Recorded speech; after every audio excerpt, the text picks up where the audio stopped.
They sold sparkle as truth. Diamonds, the world was told, were small miracles from the earth, rare, eternal, fit to seal love. But the truth that shaped a century of weddings, advertising, and global trade was less a miracle than a meticulously constructed story. It began in a wash of dust and hope on a South African plain, and from there it moved into boardrooms, banks, and advertising agencies that learned to bend scarcity and sentiment to a single profitable narrative. We will trace that arc, from the first finds in southern Africa to the corporate consolidation that followed. From the mechanics of supply control that created artificial rarity to the ad campaigns that turned a rock into an obligation. From the human toll in the mines and the wars financed by illicit stones to the legal and political reckonings that finally loosened a near monopoly. Stay with this account. If it challenges what you thought you knew, like and subscribe for more investigations like this one. In 1867, a boy found a glittering stone in river silt and brought it to a small town that had not yet learned what it had stumbled on.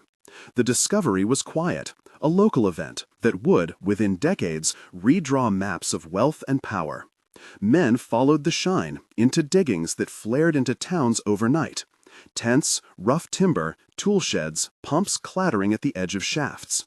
The earth yielded diamonds in numbers that surprised those who had imagined them forever rare.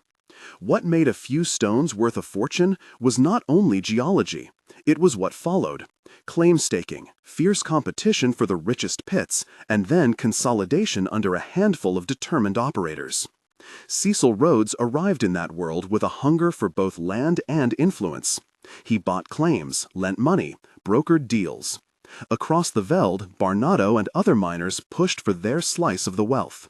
The Veld's fortunes turned on decisions that were at once one-man boldness and predictable economic consolidation. Where competition threatened profits, the move was to buy it out. Records and business papers from the era showed a steady pattern: acquisitions, mergers, strategic bankruptcies, until a single corporate shape began to dominate the field.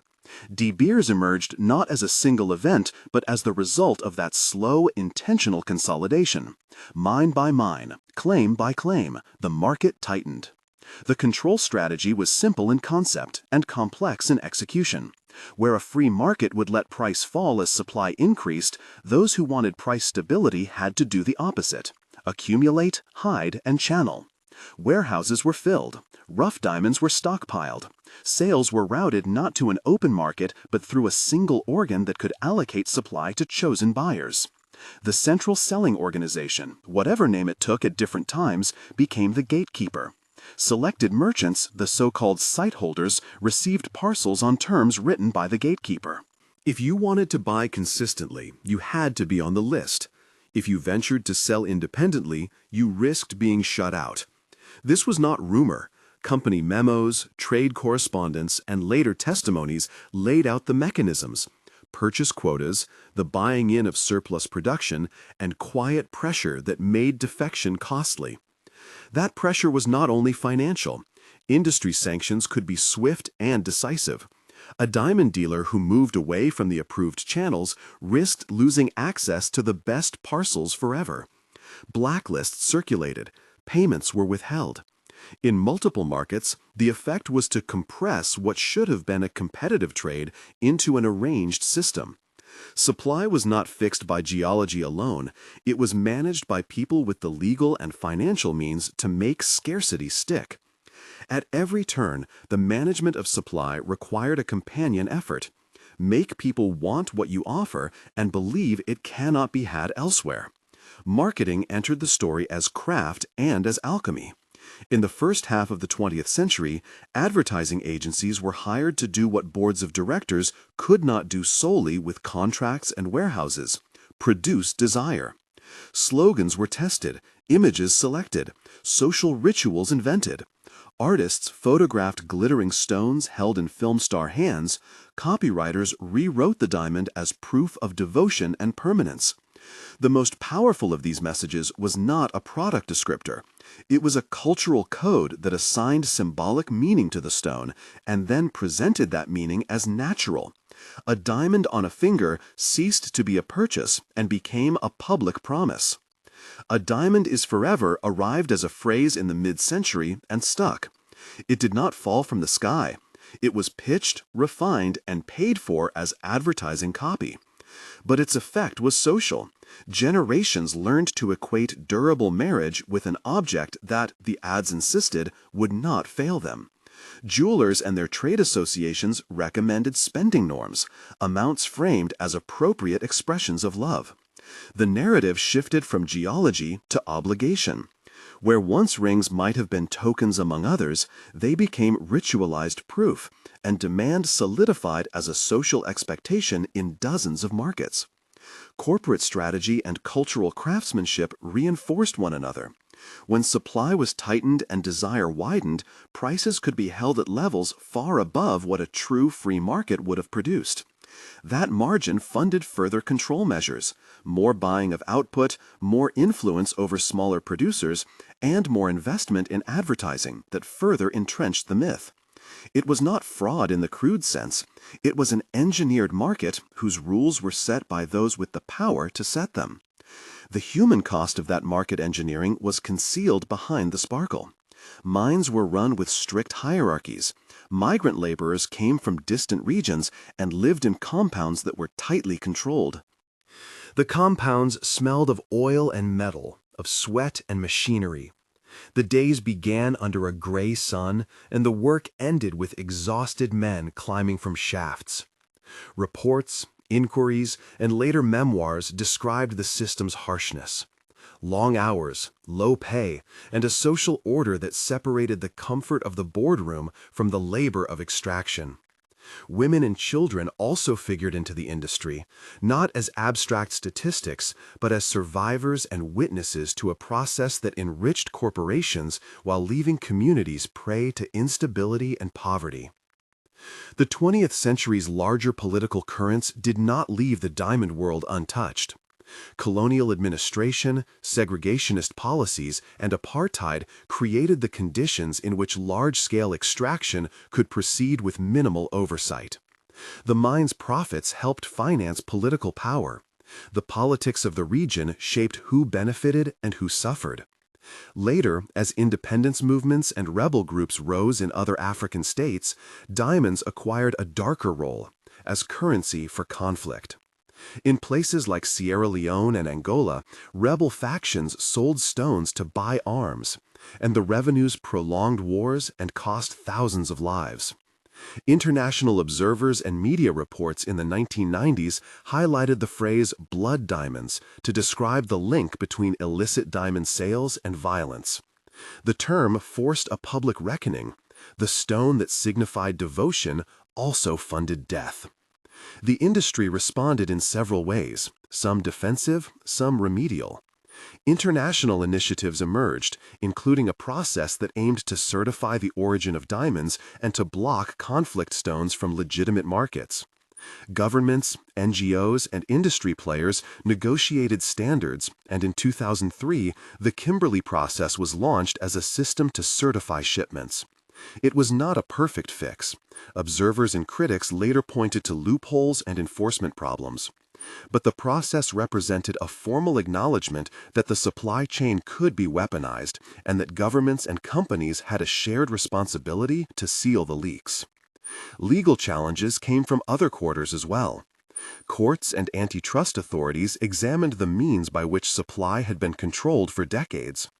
In several jurisdictions, investigations concluded that anti-competitive practices had taken place. Over time, litigation, fines, and settlements loosened some of the old structures. In important markets, single-channel selling was no longer the only option. De Beers, once synonymous with the diamond trade, saw its grip diminished by litigation, by new entrants, and by the changing technology of production and jewelry. New technology introduced a different kind of challenge. Lab-grown diamonds arrived as a substitute that could replicate the optical properties of mine stones at lower cost. Their existence posed a direct question to the cultural script. If a stone that shone the same way could be produced in a laboratory, what remained of the narrative that diamonds were unique gifts pulled from the earth? The industry answered in multiple ways. Marketing retooled, Certification became more important, and some firms embraced the new technology while others denounced it as counterfeit. Consumer tastes began to shift in subtle ways, and the idea that a diamond's aura depended solely on geology was eroded. Through all this, certain personalities shaped the industry's moves. Rhodes was credited with the early aggressive consolidation. Barnado resisted and sold back into the emerging order. Ernest Oppenheimer built financial networks that brought a new level of managerial discipline and strategic distribution. Harry Oppenheimer later refined the marketing alliances and maintained the company's position in a shifting post-war market. They were not caricatures of greed. Their biographies showed ambition dressed in the period's accepted practices: imperial investment, mining finance, and networked influence. Their choices, taken together, created institutions that outlived their founders. The mechanics of the cartel were technical and discreet. Parcels of rough diamonds were graded, bundled, and offered to approved buyers in a process that could appear arcane to outsiders. The gatekeeper announced which parcels were available and in what quantities. Buyers were expected to take, often sight unseen, what they were offered. The gatekeeper then managed distribution to retail channels, where polishing, cutting, and branding took the stones into new forms. Because the gatekeeper had both the market information and the privileged access to supply, it could smooth fluctuations and defend price levels. When production spiked, the organization could buy the excess and add it to the vaults. When demand rose, the same stockpile could be released in a controlled way to maintain prices. This was not simply theoretical. Internal memoranda and trade accounts, later released or reported, described inventory strategies and pricing models that had been used to stabilize the market for decades. The result for consumers was a persistent sense that diamonds were scarce and therefore valuable. The result for source communities was more double-edged. Employment and investment on one hand, social control and uneven distribution of benefit on the other. There were moments when the system faltered dramatically. Wars and global recessions stressed supply chains. Governments occasionally imposed export controls or seized mines, and shifting consumer sentiment dented demand. But the strongest shocks came when evidence of wrongdoing, whether through unregulated trade in conflict zones or through antitrust investigations, brought public scrutiny. The 1990s and early 2000s, with widely distributed media and investigative reporting, were a turning point. Images of bloodied towns and testimony of trafficked stones reached a global audience. Public outrage forced companies and governments to act in ways they had previously resisted. Yet the cultural residue of decades of marketing did not evaporate overnight. The ritual of the ring remained. The symbol outlived the system that had manufactured much of its meaning. Even as the monopoly over supply loosened and alternatives multiplied, buying a diamond continued to feel to many like the right, expected course. That persistence was part sociological inertia, part the success of sustained cultural engineering. The industry had not only sold products, it had sold a way of seeing love itself. When historians and market analysts charted the industry's current landscape, they found complexity. Legacy firms still held significant influence, but new competitors, some operating in new geographies, some with lab-grown product lines, had reshaped choice. Market share estimates varied depending on how one counted polished stones versus rough, synthetic versus mined, retail sales versus wholesale channels. But most agree on a qualitative shift. The era of near-total control was over. Legal pressures and market entrants had created pluralism where once a single channel had dominated. The story that followed of how advertising, corporate strategy, and political structures combined to make diamonds into a social mandate was not reducible to a single villain. It was systemic, legal, cultural, economic. It asked uncomfortable questions about how public desire could be shaped by narrow interest, and how ordinary rituals could mask complicated chains of extraction and dispossession. It also forced a question on each consumer. What did your purchase mean, and whom did it benefit? Later chapters of this history would examine in more detail the mechanics of the Central Selling Organization and its successors, the intimate biographies of the men who engineered consolidation, the specific conflicts in Angola and Sierra Leone that turned stones into war finance, the legal files that led to antitrust settlements, and the modern rise of lab-grown alternatives. They would also look at how marketing continued to adapt, how, even in a more plural market, advertising still sought to make a commodity into an identity marker. For now, the essential through line was clear. What the world had been taught to believe about diamonds was less a simple fact and more an engineered reality, persisting because of decades of coordinated supply control and cultural labor.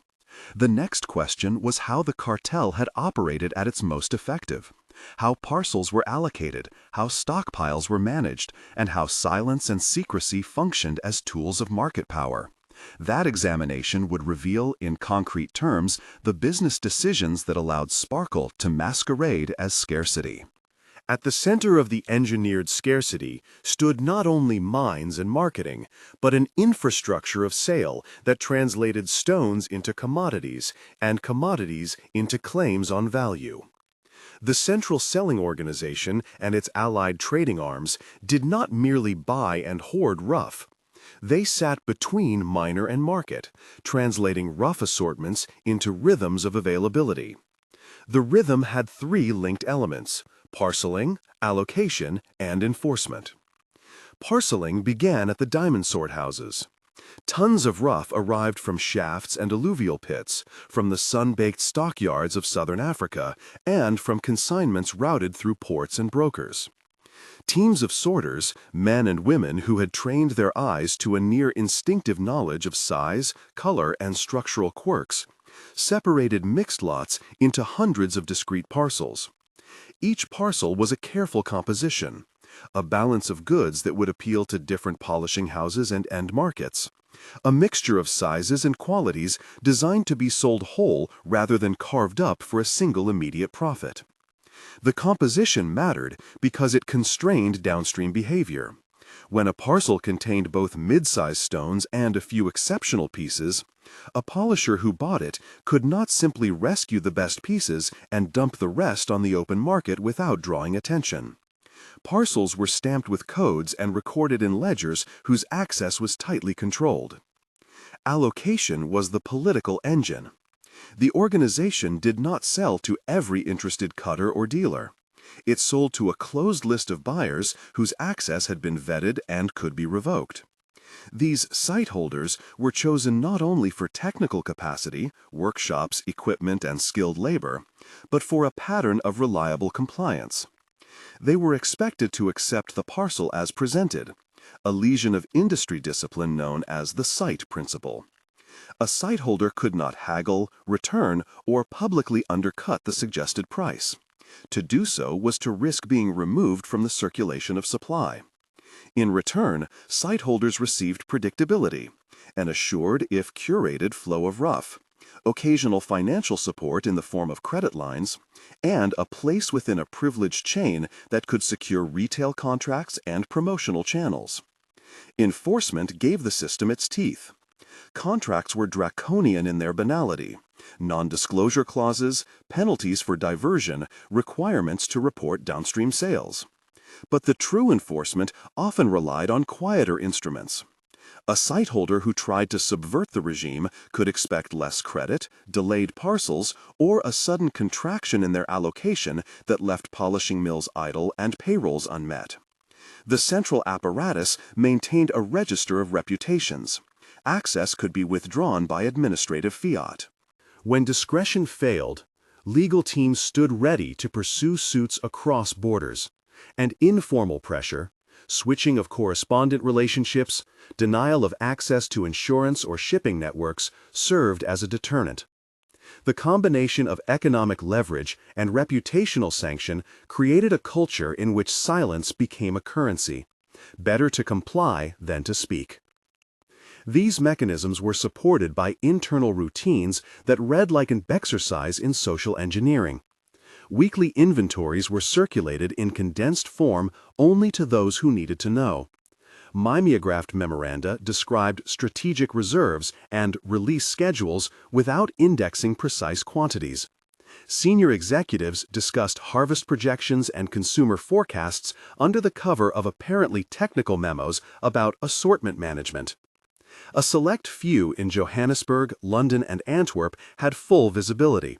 Most others operated from fragments. That asymmetry of knowledge was itself a tool. If only a handful knew the size of the stockpile, then public statements of scarcity could be rehearsed as necessary truth rather than self-evident fact. The practice of smoothing, buying when prices sagged, releasing when demand rose, required not only capital but coordination. The organization engineered buffer inventories by running forward purchases, by arranging long-term offtake agreements with mining companies, and by absorbing unprofitable lots into vaults until the seasonal or cyclical demand returned. In some years, the vaults were vast enough to be described as a parallel mine, a mine of restraint rather than extraction, mined only when the market and the managers agree to open it. Those choices were made with the same statistical care that economists bring to commodity hedging: spreadsheets of supply elasticities, seasonal multipliers based on marriage cycles and calendar habits, and models for how advertising could shift the timing and intensity of demand.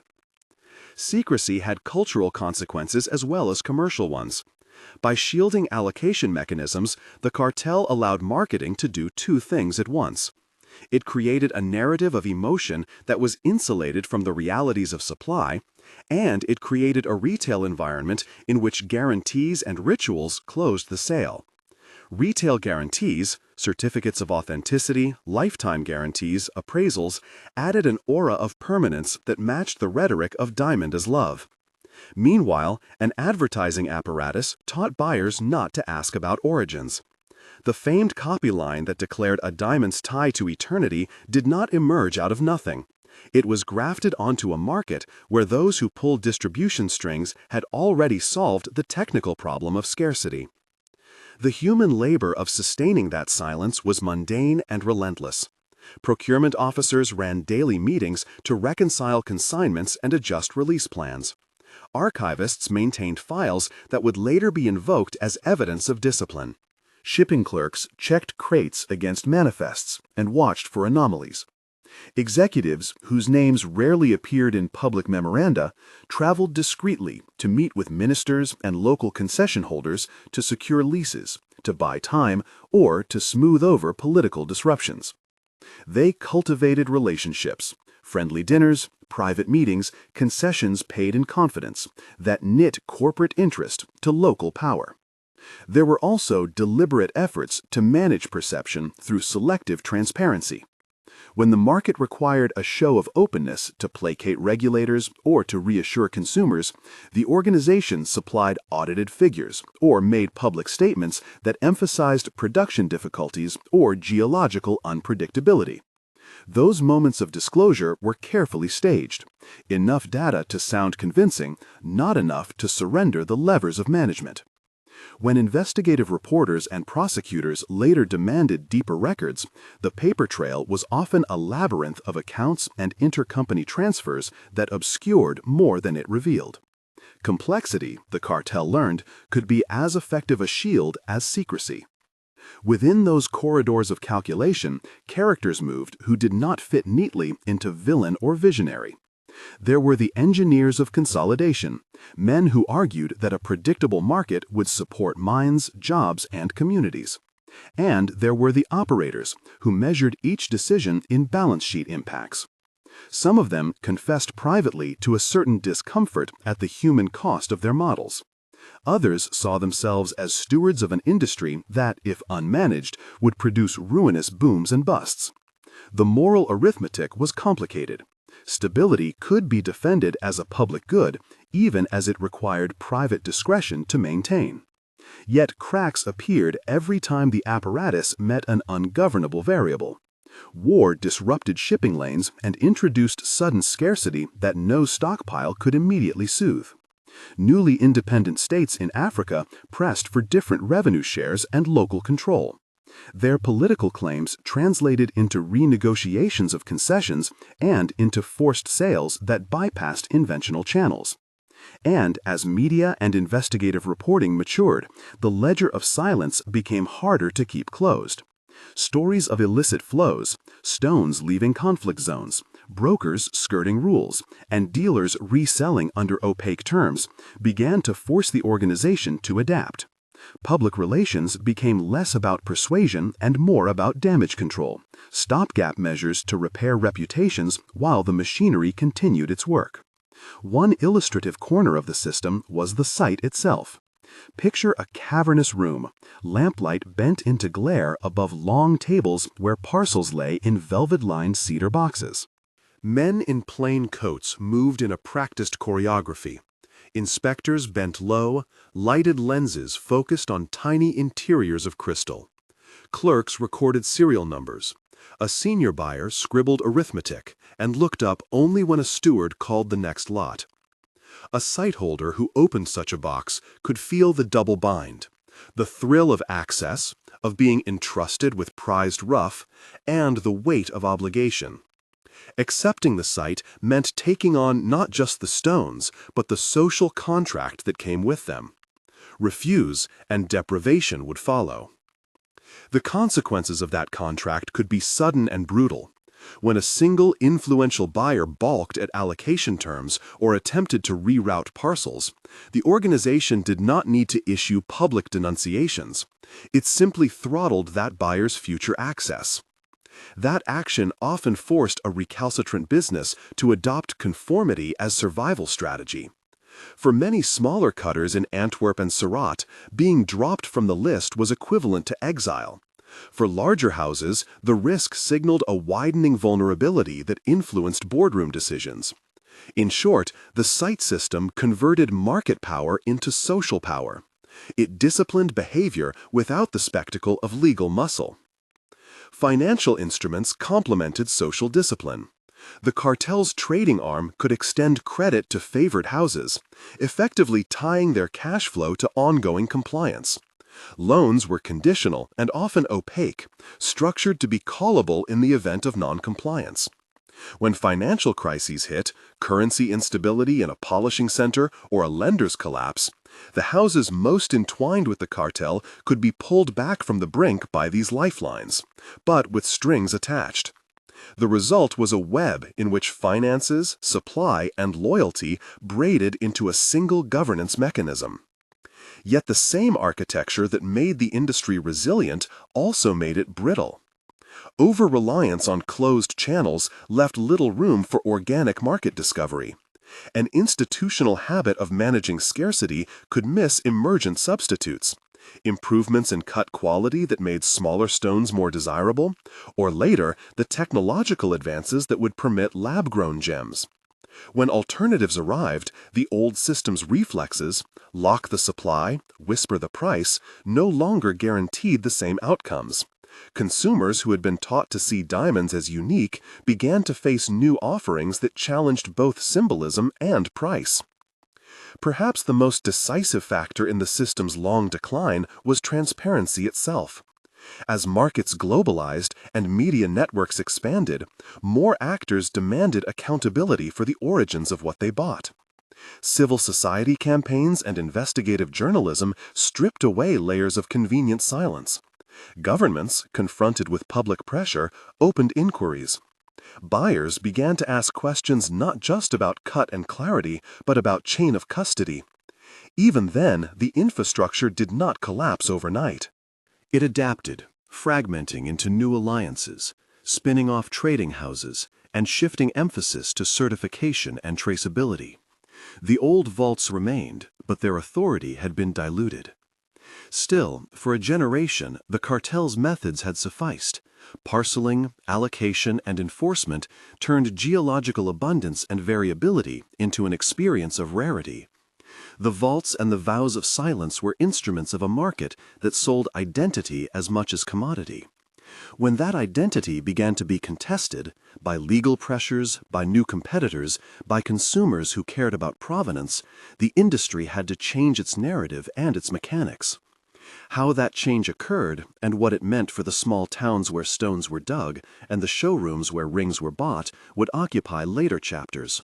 For now, the operational anatomy was clear, a system of deliberate scarcity, enforced by social and financial constraint and propagated by the very marketing that transformed object into symbol. In the next scene, behind the closed doors of a London sorting office, a routine decision about a single parcel would set off a chain of events that exposed both the practical cunning of the system and its moral contradictions. The choice would be small, almost administrative, and yet it would ripple outward, through a polishing house in Antwerp, a jeweler in Bombay, and into the pages of a newspaper that had begun to ask awkward questions. The story of that parcel would show, in miniature, how power worked and what happens when power is forced into the light. The parcel was small enough to be carried under one arm, wrapped in brown paper and bound with twine that had seen better days. Its label bore a code, a string of letters and numbers that made sense to a handful of people on 3 continents and meant nothing to anyone else. In the London sorting room, the code lived under a strip of glass on a steel desk, beside a ledger whose columns were shaded by years of ink smudges. The room smelled faintly of dust and machine oil, and through the high windows the light of a wet afternoon leaned in, indifferent to the ritual that was about to be performed. Henry Mallory had been at that desk for 22 years. He had learned, as all men in his position did, to treat parcels as if they were breaths, necessary, ordinary, and yet capable of sustaining something larger than their size. He ran his thumb along the twine, feeling for knots and suppleness, then unlooped it with the practiced detachment of someone who had done the same motion until it became a reflex. The stones were wrapped in tissue like quiet children, each piece an instruction in discretion. He placed them under the sorter's lamp, peered through the loop, and read the familiar private language of cut, clarity, and color. On paper, they were marketable, a parcel of near-colorless goods, mixed sizes, decent yields. Yet, beside the ledger entry, someone had scrawled, in pencil and in anxious hand, the word flag. That was the note Henry had not expected this morning.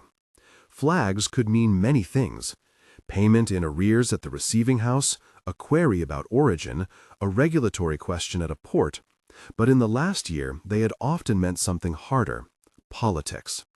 He turned the paper over. There, in a phone number, was a name he knew too well: K. Verschagen, the regional allocator in Antwerp, a man whose patience had thinned with the increased public scrutiny of the trade. Henry thumbed the file of previous correspondences and found the exchange. Verschagen's note was terse: hold, query provenance, awaiting clearance. The clearance box was empty. The parcel, by protocol, would sit in the vault until the morning. Its fate, in practice, would be decided with a phone call or a handshake. Henry's supervisor, Mr. Latimer, had left for the day. The sorter's office closed at 6. Trains and loyalties ran after that time. The war inside Henry's chest was not about procedure, but about the system those procedures protected. He could do the obvious thing, place the parcel into the daily hold and file the note, and it would be someone else's problem beneath the fluorescent hum of a bank of lights. Or he could do the small administrative thing that, within the cartel's logic, constituted a decision: advise a favored buyer in Bombay that an atypical parcel was available, reroute it to a polishing house likely to make the most profitable cuts, dispel the flag with a convenient phone call, one call, a reclassification code on the ledger, an evening's work that would smooth over a possible disruption. Henry dialed Verschagen out of habit before he realized he had done it. The line clicked. A few seconds of formalities passed: weather, small talk, the coded sentences that meant either "we cover for you" or "we expect repayment." Verschagen's voice was low, economical. He asked for particulars, not out of curiosity, but as a gatekeeper. Henry answered, careful to give enough to placate and not enough to incriminate. Verschagen paused, then asked the real question: can you keep it quiet? Henry hesitated. He thought of the ledger, the pencil word, and the small growing stack of similar parcels that had been routed in ways that avoided scrutiny. He thought of the polishing houses that depended on those routings, and of the buyers in markets where reputations mattered differently. He thought of the loans and promissory notes that hung like invisible nooses over the houses in Antwerp, the eyes that watched a ledger more closely than any boardroom. Then he said the easier thing. Yes. There was nothing theatrical in the decision. No one brandished a contract or produced a seal. It was, as the system preferred, an administrative correction. Vershajin instructed Henry to annotate the parcel's code with a secondary routing note and to release it on the next courier sweep marked PRF, a feint to make the shipment look routine. Henry made the mark in the ledger with the same careful, obedient hand he had used for decades. The parcel left London at dawn 2 days later, indistinguishable among dozens of others, its path obscured by paperwork and the habit of silence. In Antwerp, the parcel was received by De Witt and Sons, a polishing house whose director, Marcel De Witt, kept his temper and his ledger with equal ferocity. He had been summoned to an impromptu meeting in the back office when the courier arrived with more than its usual load. The foreman slid the wrapped tissue across the table like a confession. Marcel, who had learned the trade from a father who had learned it from a father before him, unfolded the paper and inspected the stones under a lamp that had been replaced once and then kept on because it had a warmth that the new ones lacked. He saw opportunity, stones that could be cut to fetch premium and a margin that would cover overdue interest payments if done quickly. He also saw risk. The flag on the ledger, which his staff thought had been cleared, reappeared in his memory as the sort of thing that could unsettle a buyer whose name was on a contract. He had recently accepted a line of credit from a trading arm whose loans were conditional. They could be rescinded without public explanation and leave him exposed. The trading arm's representatives sat on his client's side, smiling when deals were good and quiet when the press asked awkward questions. Marcel made the calculable choice. He ordered additional hands to work the parcel that night, instructed cutters to favor yield over symmetry where the market would tolerate it, and arranged for the documentation to be updated with a provenance code that would, on paper, link the parcel to a less controversial mine. The ledger received a fresh entry, reassigned, client priority. Marcel crossed his T's and waited for the ripple that, in the system's logic, would make this evening profitable. Bombay, then Bombay's showroom. A jeweler named Arjun Patel had planned to feature a ring in the coming week for a wedding that the family expected to be the social event of the season. Arjun's customers wanted assurance as much as beauty. They wanted the kind of story a ring could tell, a lineage of craft, a narrative that wrapped an object in meaning. For years, Arjun had relied on parcels like the one from London. He had always known the mechanisms were not quite wholesome. He traded in a market that compressed opacity into phrase and price. But he had never been the target of publicity. His import licenses were in order. His certification plates were stamped. He had built his showroom on an unstated pact that those who decorated the middle classes with the industry's symbols would not ask who had done the dirty work. The courier who delivered the parcel to Arjun's associate was young and abrupt. He handed over the paperwork with an efficiency that suggested someone trained to move fast when the world watched. Arjun opened the box and handled the stones with the casual reverence of a man accustomed to transforming raw sparkle into meaning. He selected one for the ring and set aside others for graded inventory. That night, at his workbench, he glanced at the accompanying documentation and felt a prickle of unease. Somewhere in the chain of stamps and signatures, a number did not match what he expected. Perhaps it was a clerical error, perhaps it was something else. He decided, reluctantly, to display the ring. The photograph the shop took the next morning would travel on WhatsApp threads and in printed catalogs to households that anticipated the upcoming marriage. For now, the ring's provenance would be taken on faith. Meanwhile, a reporter in London, working at a financial weekly that had in the last year begun to take the diamond trade's obfuscation seriously, found a mention of a single parcel, a note tucked into a custom spreadsheet someone had leaked. It was a small curiosity in a column of numbers, But the reporter, Ayesha Noor, had a persistent instinct for how small things could become large. She made the call that broke the system's preferred silence. She asked the question that the ledger, with its penciled flag and hurriedly washed entries, could not answer. Why had that parcel been reclassified? Ayesha's interest was not purely investigative zeal, it was also the product of a changing market in which readers no longer accepted glamour divorced from ethics. She remembered the protests and the lobby groups who demanded chains of custody. She thought of readers who had begun to ask where their symbols of love had been pulled from. She filed a Freedom of Information request and set a reporter in Antwerp to track the parcel's visible movements. The first replies were evasive, routine reclassification, and the press release machine of the trading houses coughed up its practiced language about supply management and market stability. It was in Antwerp, however, that a junior accountant, new to the job and less practiced in the art of omission, logged the parcel's re-entry as PRF routed, exception noted. That small phrase, saved on a server that the cleaning staff had failed to secure, became Ayesha's breadcrumb. She pieced together the story the way others had done before her. A ledger entry, a courier manifest, a phone call, and then the human cost. She called Marcel at DeWitt & Sons seeking comment, and what she heard, measured denials, the language of a man protecting his house, sounded less like a refutation and more like a confession.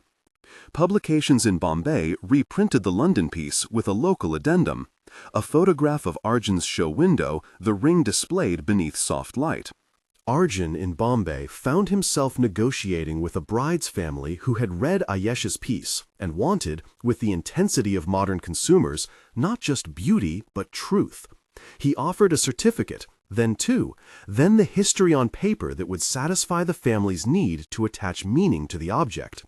Each document cost him in credibility and in time. In a city that revered marriage as performance, a small scandal could fester. He braced himself for a season where explanations would be demanded, where assurances had once sufficed.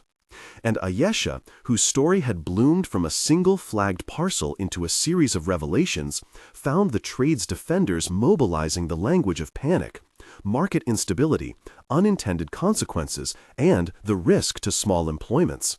She wrote her next piece with an awareness that exposing a system also risked harming countless livelihoods that had relied on it. The tension haunted her, the need to illuminate and the responsibility that came with illumination. The parcel, in the end, did not topple the industry. What it did was something quieter and more consequential. It showed how fragile a system that depended on secrecy could become when secrecy failed. It initiated a cascade of responses, some defensive, some adaptive, that reshaped practices. Certification bodies gained new prominence.